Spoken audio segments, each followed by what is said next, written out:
I spoke to Steve Dixon yesterday at this time. Get your head around this.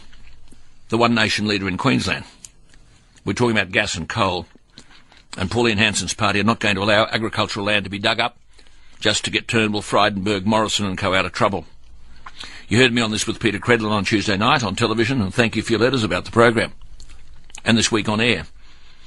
Following all that, and by late yesterday, One Nation were in contact with me.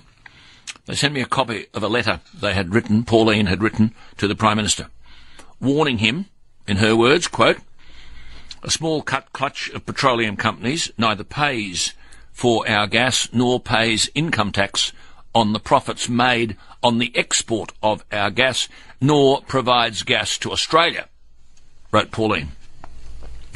And she, in her letter, tells the Prime Minister to announce a use it or lose it policy on all leases granted and impose conditions on the production licences, including an Australian gas reservation policy and a royalty regime of at least 10%. And she said in the letter to the Prime Minister, failure to announce such a policy now simply continues the weak and failed policies of the past and condemns Australians to lower living standards and high levels of unemployment.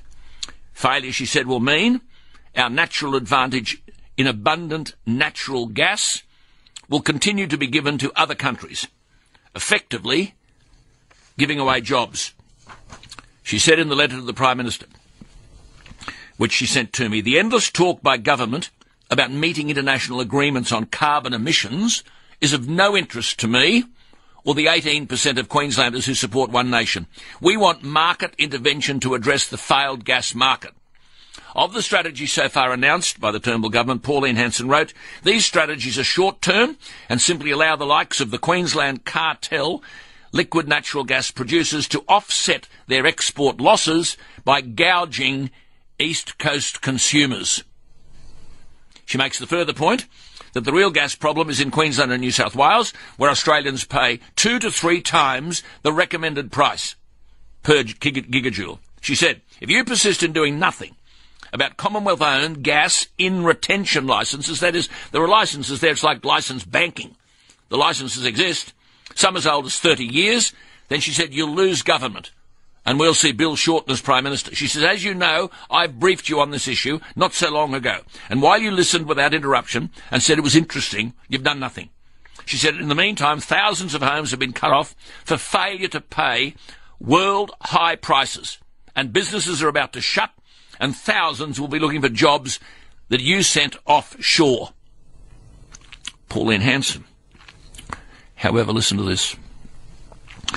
Not long after that, I got a further message from One Nation telling me, I quote the message, we've been contacted today and offered $50,000 to our party by a gas mob if we meet and find common ground on the gas stance we've taken.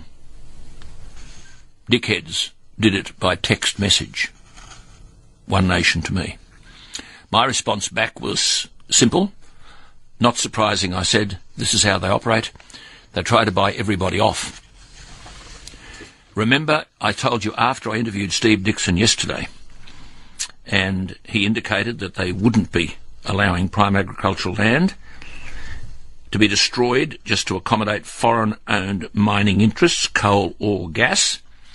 I immediately had a call from someone inside the Liberal National Party in Queensland to tell me that they believe that the Liberal National Party is planning the biggest spend in its entire history to smash Steve Dixon, to wipe him out at the next election. And they were talking to me about millions. And I simply said yesterday morning, who do you think's providing the money? Good morning to New Hope Coal and Adani.